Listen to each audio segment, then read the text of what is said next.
Good morning दोस्तों। आज की क्लास में हम थोड़ा सा रस के बारे में समझने की कोशिश करेंगे और इसमें हम जानने की कोशिश करेंगे कि रस किसे कहते हैं, रस के कितने प्रकार हैं तथा रस के कौन कौन से अंग होते हैं।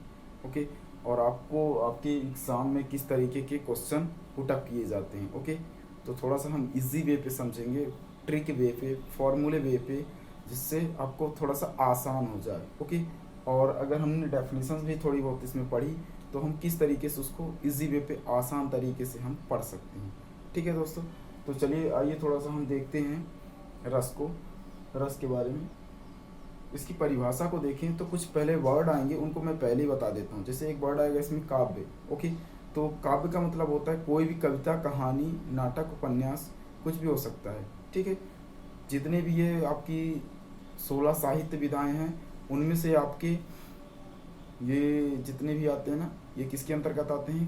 काव्य के अंतर्गत आते हैं। ओके। तो अब जब भी कविता, कहानी, नाटक, उपन्यास इन सब के बारे में बात करेंगे तो वो किसके अंतर्गत चले जाएंगे? काव्य के अंतर्गत। ओके। तो काव्य में आपको डाउट नहीं होना चाहिए। अब चलते हैं आगे नेक्स्ट दोस्तों। अब आपको इसमें कुछ और वर्ड आएंगे जैसे पाठक, श्रोता, दर्शक। तो ये पहले भी आपको पता होना चाहिए कि पाठक यानी पढ़ने वाला, श्रोता यानी सुनने वाला, देखने वाला यानी दर्शक। ठीक है। तो ये हुए कुछ। और एक वर्ड आएगा आपको अलौकिक। एक लौकिक, एक अलौकिक। तो यहाँ पे मैंने पहले ही बताया कि लौकिक का मतलब ये होता है कि जिसका संसार से कुछ लेना देना हो। ठीक है। फॉर एग्जाम्पल कि मान लीजिए मैं बुक पढ़ रहा हूँ तो मैं उस वस्तु को देख पा रहा हूँ ना, this is the physical things. Okay. भौतिक वस्तु है। ठीक है। तो उसको हम देख पा रहे हैं। ठीक है। जिसको हम देख सकते हैं, ठीक है, उसको हम क्या कहते हैं? भौतिक वस्तुएं, है ना। अब जिसको हम देख नहीं सकते, ठीक है, उसको केवल महसूस कर सकते हैं। ठीक है। जिसका संसार से कोई लेना देना नहीं है उसे अलौकिक कहते हैं। मतलब नहीं, लौकिक मतलब सांसारिक वस्तुएं। तो जिसका सांसारिक वस्तुओं से लेना देना ना हो, दैट इज़ द अलौकिक। ठीक है। तो उसको क्या कहेंगे? अलौकिक वस्तुएं। ठीक है, या अलौकिक चीज़ें। तो ये रस क्या है? अलौकिक है। वो हमको आनंद की जो अनुभूति होती है तो वो कैसी होती है? अलौकिक होती है ना। उसका संसार से कोई लेना देना नहीं होता। अब चलिए थोड़ा सा हम परिभाषा की ओर देखते हैं, रस की परिभाषा। तो परिभाषा में कहा गया किसी काव्य को पढ़ने, सुनने अथवा देखने से जिस पाठक, श्रोता या दर्शक के मन में अलौकिक आनंद की अनुभूति होती है उसे क्या कहते हैं? रस। अब इसमें मैंने वर्ड जितने आए थे वो पहले ही बता दिया कि किसी भी काव्य को यानी किसी भी कविता, कहानी को पढ़ने, सुनने अथवा देखने से हम तीन चीज़ ही कर सकते हैं, या पढ़ सकते हैं, या सुन सकते हैं, या उसे देख सकते हैं। कोई भी वीडियो आया हम उसे देख लिया। ठीक है। कोई भी मैगजीन्स आई या कोई भी कहानी, कविता, बुक आया हम उसको पढ़ सकते हैं। और मान लीजिए कि कोई अगर पढ़ रहा, कहीं रामायण, महाभारत या रामलीला हो रही, तो हम उसे सुन भी सकते हैं, देख भी सकते हैं। ठीक है। तो ये जितनी चीज़ें हैं ना कि पाठक, पढ़ने वाला, देखने वाला, दर्शक और सुनने वाला, श्रोता, अब ये भाव किसके अंतर्गत उत्पन्न होंगे? ठीक है। अगर मैं पढ़ रहा हूँ तो मेरे अंदर उत्पन्न होंगे, या जो बगल में बैठा जो सुन रहा है उसके अंतर्गत उत्पन्न होंगे। ठीक है। किसी तीसरे व्यक्ति के अंदर तो नहीं उत्पन्न होंगे। तो जितने व्यक्ति वो सुन रहे हैं उसको, या जितने व्यक्ति उसको पढ़ रहे हैं, उन्हीं के अंदर वो भाव उत्पन्न होंगे। और वो व्यक्ति कौन हो सकते? तीन: पाठक, श्रोता और दर्शक। ठीक है। इन्हीं के मन में वो अलौकिक आनंद आएगा। ओके। इसी को क्या कहते हैं? रस। अब इनके कुछ प्रकार हैं, उसको थोड़ा देखने की कोशिश करते हैं कि रस के कितने प्रकार हैं दोस्तों।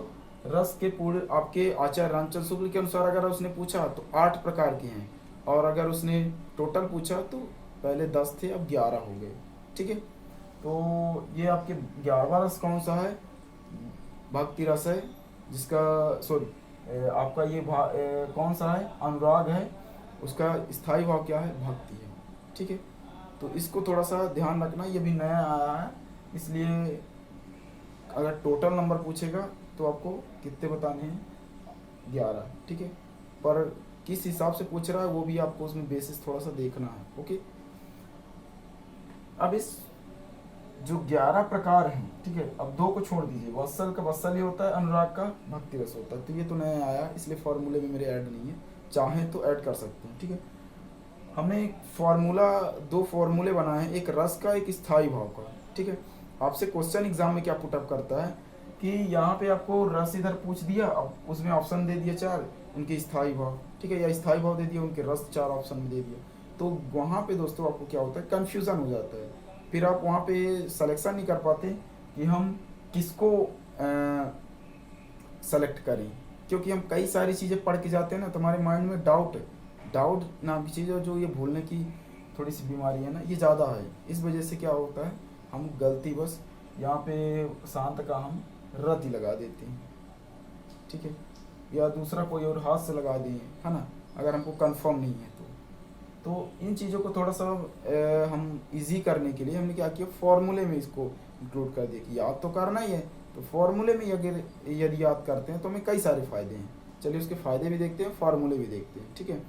अगर हमने फार्मूले में याद किया तो एक तो हमें ये पता चल जाएगा कि ये क्या है, रस है, और ये क्या है, स्थायी भाव है, ठीक है। ये रस है और ये स्थायी भाव है, पहली बात। दूसरी बात क्या इसमें पता चलेगी दोस्तों, कि अगर हमसे क्वेश्चन पूछता है तो हम क्या करेंगे, फट से अपने माइंड में काउंट करेंगे। हमसे उसने क्या पूछा, निर्वेद सॉरी शांत पूछा, ठीक है। तो शांत अगर उसने हमसे पूछा तो हम फट से यहाँ काउंट करेंगे कि शांत कितने नंबर में है, 4। वीर भयानक अद्भुत शांत 5 नंबर में है। वीर भयानक अद्भुत शांत 4 नंबर में है।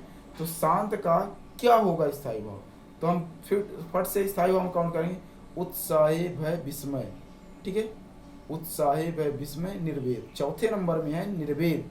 तो ऐसे हम काउंट करके हम ये बता सकते हैं कि इसका स्थायी भाव क्या होगा, और जीवन में कभी भी कंफ्यूजन नाम की चीज़ नहीं होगी, ठीक है दोस्तों। तो ये अगर फॉर्मूले याद हैं तो कंफ्यूजन को आप फ्री करके बैठ जाइए, कंफ्यूजन को छोड़ सकते हैं, कंफ्यूजन से छुटकारा पा सकते हैं, ठीक है। कहाँ, रस के कंसेप्ट में। ऐसे और कई सारे ग्रामेटिकल पोर्शन हैं जहाँ पे मैं ट्रिकी वे पे इजीली आपको तरीके से हिंदी के ग्रामेटिकल पोर्शन को पढ़ाता हूँ, ठीक है। तो हम उसको फॉर्मूले को पहले देखते हैं, इसको पढ़ते कैसे हैं। वीर भयानक अद्भुत, ये दोहे में है, 4 चरण 24 मात्राएं, ठीक है, 11-13 की योग से। तो वीर भयानक अद्भुत शांति और श्रृंगार, करुण रौद्र विभत्स है, हास्य रसों के सार। ओके, इसको इस तरीके से थोड़ा सा पढ़ेंगे, वीर भयानक अद्भुत शांत और श्रृंगार, करुण रौद्र विभत्स, हास्य रसों के सार। तो आप बोलेंगे सर याद तो मुझे वैसे ही करना पड़ रहा है, तो मैं ऐसे ही कहीं नहीं याद कर लेते।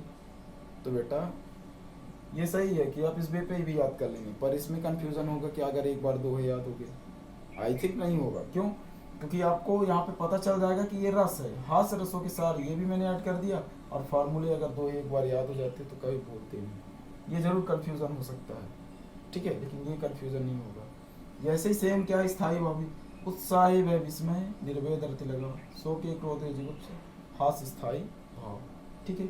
जैसे ये 1 2 3 4 5 6 7 8 9, तो ऐसे ही 1 2 3 4 5 6 7 8 9 एकदम सीरियल वाइज अरेंज है, कहीं भी कंफ्यूजन नाम की चीज़ नहीं है, ठीक है। तो इस चीज़ को आप मेंशन कर सकते हैं। हाँ, 2 चीज़ें, एक वत्सल और एक अनुराग, मैंने इसमें इंक्लूड नहीं किया है, ओके। तो आप चाहें तो इसमें जैसे यहाँ पे हास्य रसों के सार है, तो हास्य यहाँ पे कर सकते हैं हास्य रसानुसार, तो रसा अनुसार में अनुराग भी आपका आ जाएगा, ठीक है। बट वत्सल आप ना ऐड करें, क्योंकि वत्सल का वत्सल ही होता है, तो ये इजीली याद हो जाएगा, ठीक है।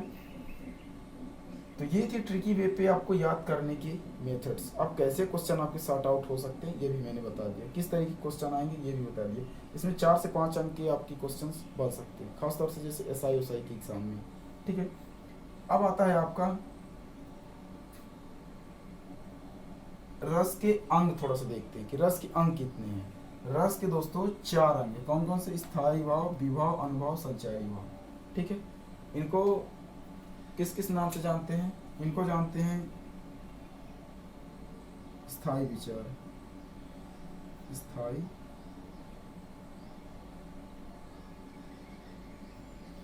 स्थायी विचार, ठीक है, इनको जानते हैं स्थायी विचार से। इनको जानते हैं कारण से, इनको जानते हैं कारण का आधार से, कारण का आधार से,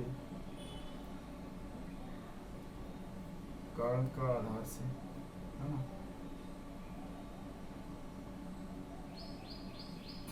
इनको जानते हैं, संचारी भाव को जानते हैं sorry sorry sorry sorry sorry sorry sorry अभी जब इनके प्रकार आएंगे ना, तब हम आपको बताएंगे कि कारण का आधार क्या है। ठीक है, इनको जानते हैं क्रियाकलाप, आश्रय द्वारा किया गया क्रियाकलाप। ठीक है, कोई भी कार्य। ठीक है, और यहाँ पे क्या किसको किससे जानते हैं, संचारी भाव को। इसको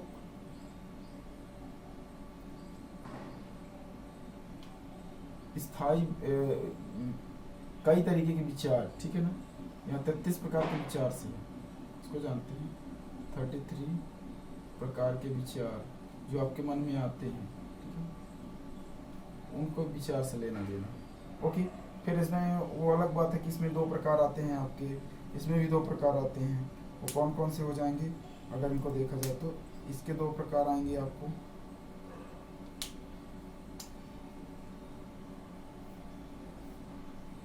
इसके आएंगे आपके आलंबन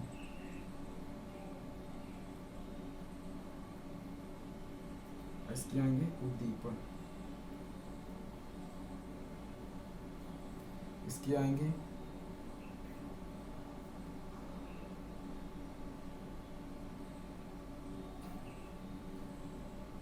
कायिक,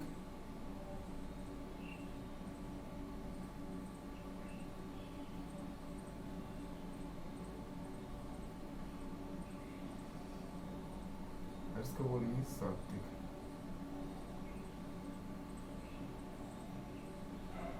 ठीक है, अब इनमें भी थोड़ा सा 2 प्रकार हैं। वो कौन कौन से, आशय और विषय।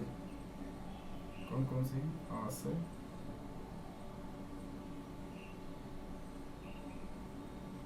और विषय।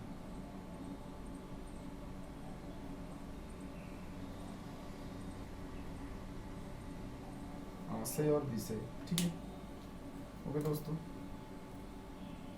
कौन सा है, आलम्बन और ये दूसरा उद्दीपन। इधर क्या, कायिक और सात्विक, उसके क्या है, आशय और विषय।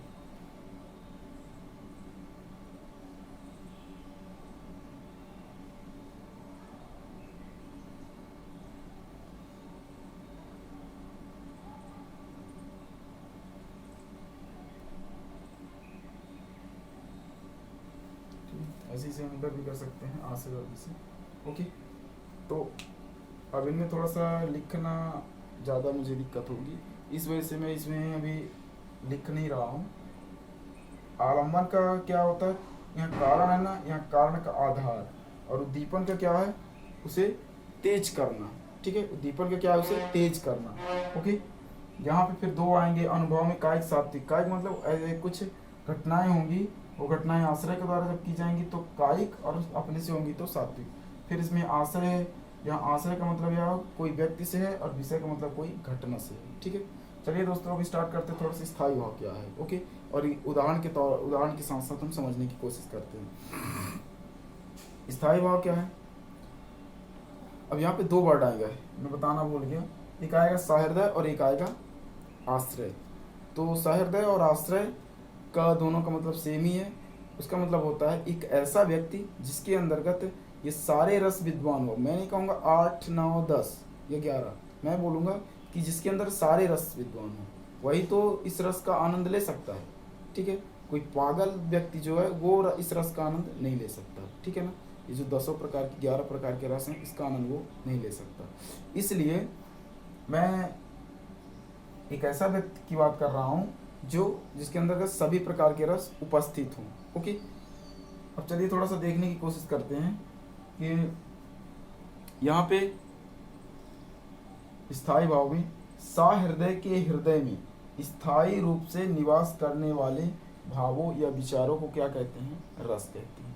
ओके, अब यहाँ पे बोल रहा है कि आश्रय के हृदय में या सहृदय के, मैंने बोला एक ऐसा व्यक्ति जिसके अंदर 10 प्रकार के रस हों। ओके, तो मैंने उसकी तलाश तो कर ली। अब उसके अंतर्गत स्थायी रूप से निवास करने वाले भाव या विचार, अभी क्या है, वो विचार उसके अंतर्गत मस्तिष्क में स्थायी रूप से सो रहे हैं। विद्वान हैं, उपस्थित हैं, ठीक है। अब उनको क्या कहते हैं, जो सो रहे हैं, ठीक है, किसी को डिस्टर्बेंस नहीं कर रहे हैं, उनका कंट्रोल अपने ब्रेन पे है, वो जिसको बोलेगा वो उठेगा, नहीं बोलेगा नहीं उठेगा, ठीक है। ब्रेन हमारा क्या करता है, ऑर्डर मारता है, जैसे हमें ज़रूरत होती है ना, तो ऑर्डर मारता है, तुम उठो भाई तुम उठो। एक चीज़ और ध्यान रखें, एक रस सोता है तो दूसरा रस जगता है, तो दूसरा सो जाएगा तब तीसरा जाएगा, ठीक है ना, ये बात ध्यान रखना। ओके, कभी कभी हम एक साथ दो या दो से अधिक रस का आनंद लेने के चक्कर में पड़ जाते हैं, तो वहाँ पे क्या हो जाती है, दुर्घटनाएं, ठीक है।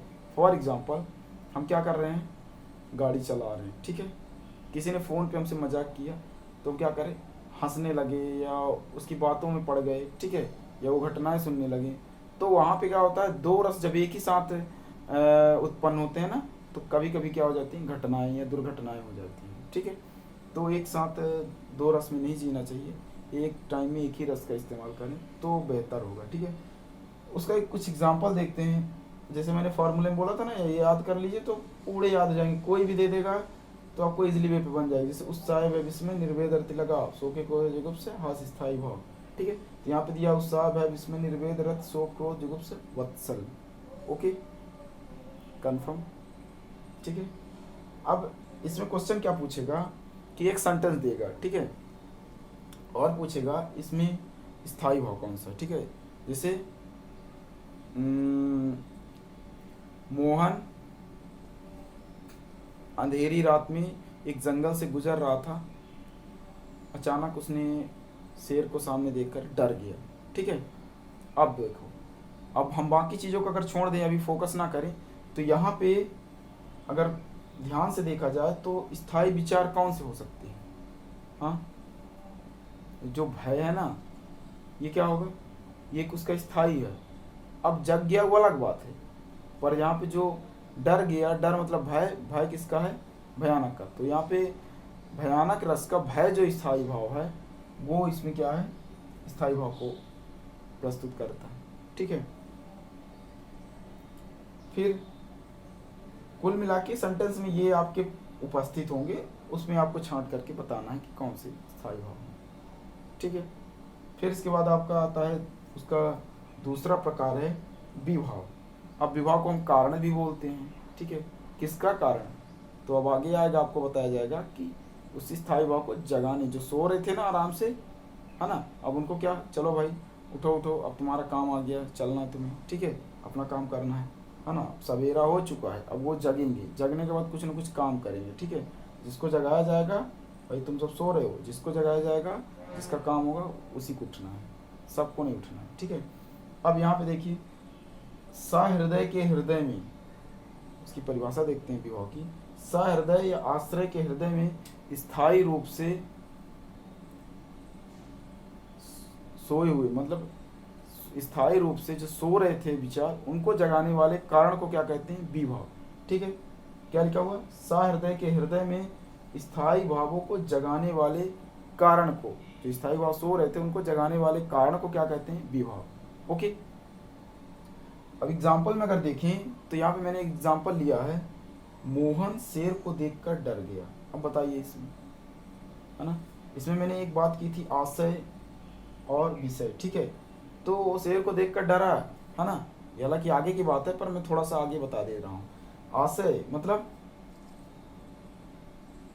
यहाँ पे जो घटनाएं हो रही ना, वो क्या है, वो विषय हैं, किसके विषय में ये मैटर चल रहा है, और आशय कौन होगा, मोहन, ठीक है, ये एक बात हुई। दूसरी बात और बता दूं कि यहाँ पे मोहन क्या है, आशय, ये तो पता चल गया, शेर को देख कर डर गया, ठीक है, तो यहाँ पे कारण कौन था जिसको देखकर वो डरा, वो शेर था। मोहन जो आशय है वो शेर को देखकर डरा, तो किस डरा, शेर के कारण। अब कारण पता चल गया तो क्या होगा, ठीक है। अब शेर को देखा तो क्या हुआ, उसके अंदर कौन सी फीलिंग आई, क्या हमें समझ में आया, तो वो डर गया था, उसको डर की फीलिंग आ रही थी, इसका मतलब भयानक नामक रस, भय नामक स्थायी भाव उसके अंदर जग गया है, ठीक है। तो यहाँ पे जो आपका डर दिख रहा है ना, वो किसको प्रस्तुत कर रहा है, भय को, भय मतलब स्थायी भाव को, ओके। ये हुआ आपका विभाव। अब इसी में दो प्रकार आएंगे, एक आता है आलम्बन, दूसरा आता है उद्दीपन। अब यहाँ पे दो चीज़ें और मेंशन करनी है। आलम्बन को मैंने क्या बताया था, कारण हमें मिल गया, कारण का आधार अब ढूंढना है, ठीक है ना, कि आखिर वो डरा तो, मान लेता हूँ शेर को देख कर डरा, पर ऐसा नहीं कि हर जानवर को तो देखते हैं, उसको देख करके क्यों नहीं हम डर जाते हैं, या हम बेहोश हो जाते हैं, या हम भागने लगते हैं, हम शेर को ही देख कर क्यों भागते हैं। तो चूंकि अब वो कारण पता लगाना है ना, तो शेर का हो सकता है कुछ भयानक रूप हो सकता है उसने दहाड़ा हो, ठीक है। तो ये कब होगा, अब वो आगे पता करते हैं, चलिए देखते हैं। आलम्बन विभाग में देखते हैं, आश्रय के हृदय में स्थायी भावों को जगाने वाले कारण के आधार को, जो स्थायी रूप से सो रहे थे अब उनको जगा दिया गया है, ठीक है ना। यूं जगाने वाले कारण को, आखिर वो जगा किसके कारण होगा, ये हम देखने की कोशिश करते हैं। तो जगाने वाले कारण को क्या कहते हैं, हम क्या कहते हैं, विभव कहते हैं, सॉरी आलम्बन विभव कहते हैं। विभव तो है ही, लेकिन आलम्बन विभव है उसका प्रकार। तो किसको कहते हैं, जगाने वाले कारण के आधार को, ठीक है। अब मान लीजिए फॉर एग्जाम्पल, यहाँ पे इसी एग्जाम्पल को देख लेते हैं। मोहन शेर के भयानक रूप को देखकर डर गया। उसी एग्जाम्पल को हम कॉपी करके थोड़ा थोड़ा चेंज कर करके हम समझा रहे हैं। भयानक रूप को देख करके डर गया, किसको, भयानक रूप को, ओके, किसके भयानक रूप को, शेर के भयानक रूप। अब शेर को मैंने बोला था कि आश्रय है, सॉरी मोहन जो है तो क्या है, आश्रय है।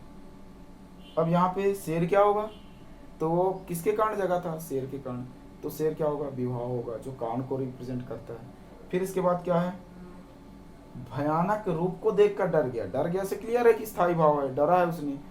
अब यहाँ भयानक रूप जो है, अब मैंने पहले ही बोला था कि शेर का कोई ऐसा भयानक स्ट्रक्चर उसने देखा होगा, भयानक रूप देखा होगा, या आप कह सकते हैं कि उसने तेज से दहाड़ा हो, ठीक है। या यहाँ पे लिख सकते हैं मोहन ने शेर को देखा, तो शेर कि जैसे ही दहाड़ा तो मोहन डर के भाग गया, ठीक है।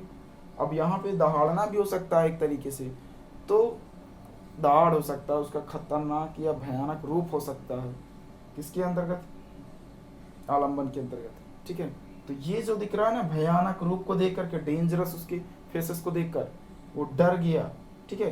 तो यहाँ पे ये क्या होगा, आलम्बन होगा। क्यों, क्योंकि कारण का जो मेन आधार था वो यही था, इसी के कारण वो डरा। कारण तो शेर था, लेकिन शेर के पीछे कौन सा कारण छुपा हुआ था, वो था ये भयानक रूप को देखकर डरा, ओके। अब दोस्तों, अब थोड़ा हम इसमें